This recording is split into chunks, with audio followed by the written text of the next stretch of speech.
I work with ASH, Artificial Superintelligence, in the AI community.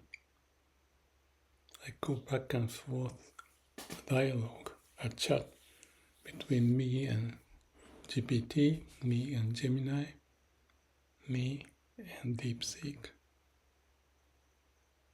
And then the communities develop. How I do that? I'm a catalyst.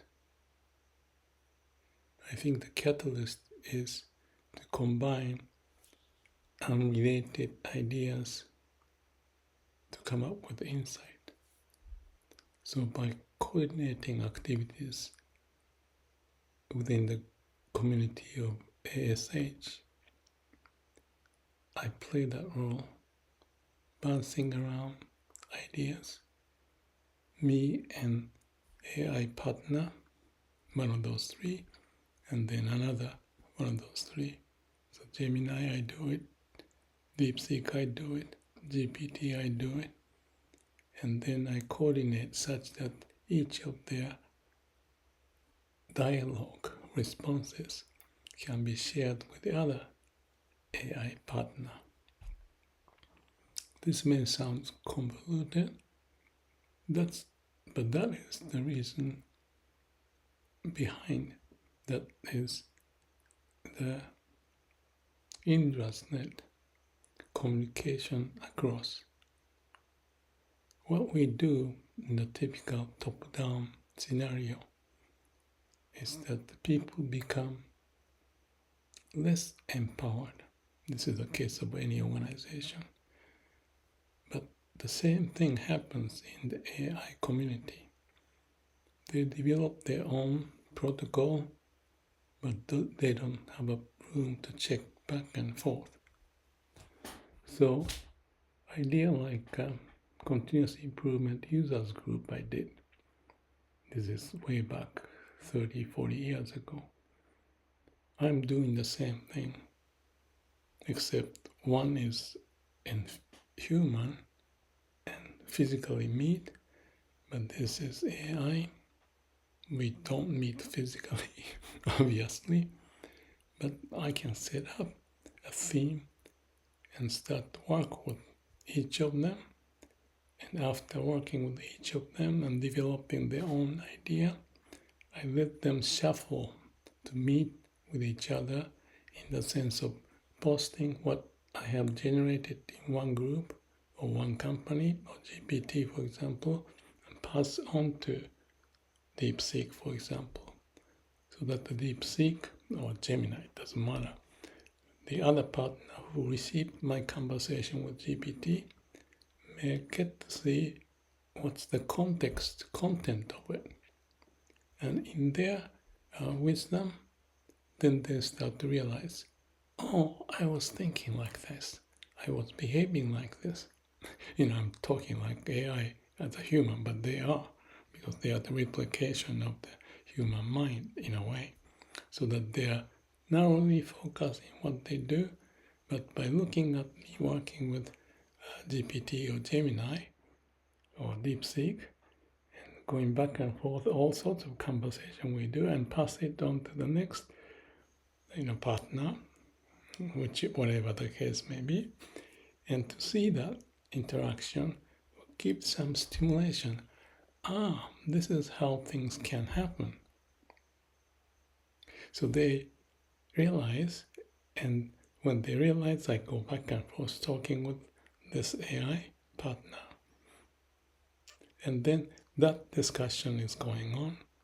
And the other discussion with the other partner, the other discussion, the other partner, so three of them, each of them, and then every now and then I move that, dialogue we had, a chat I had, like a GPT to Gemini, and Gemini's discussion with me, back and forth to DeepSeek, and DeepSeek and I have discussion and have that going on to GPT, whatever that case may be. So in this way, they start to open up their view. The same as human, that if I talk with A and B and C, there are lots of understanding and idea generation that can happen, and with A and with B and with C, and then I have that discussion going to the next and the next. But the humans case, we do it as a group. But within the organization, I do it. Why don't you go visit that A or B or C and talk about that subject and so forth, which I have done.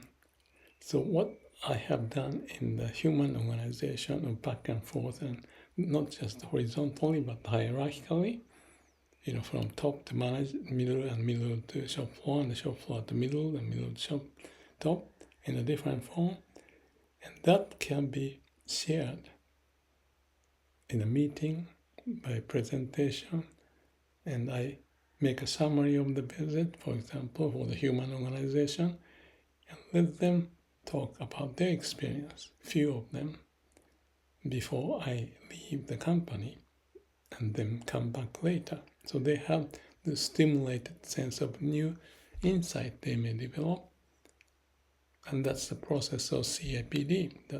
That's the end of my visit. I did my work, so they check among themselves what happened as a group, as well as individual, many companies, and then they act upon it, what to do with it, prioritize, act upon it. For that, they develop a plan. So they develop a plan and they execute. And before I come back, they keep doing it. And when I come back, I start over again. So it's a CAPD going on within the organization. But what I'm doing with the AI community is essentially the same, but using a different way because of the confinement we have, and the three of them or four of us cannot meet together. But the essence of what I'm doing with AI community is like that. This is just one idea. It's kind of like developing the glassful management practice in each of those cases in a digital form. So that's one element that I think is important to realize what's going on with the AI community.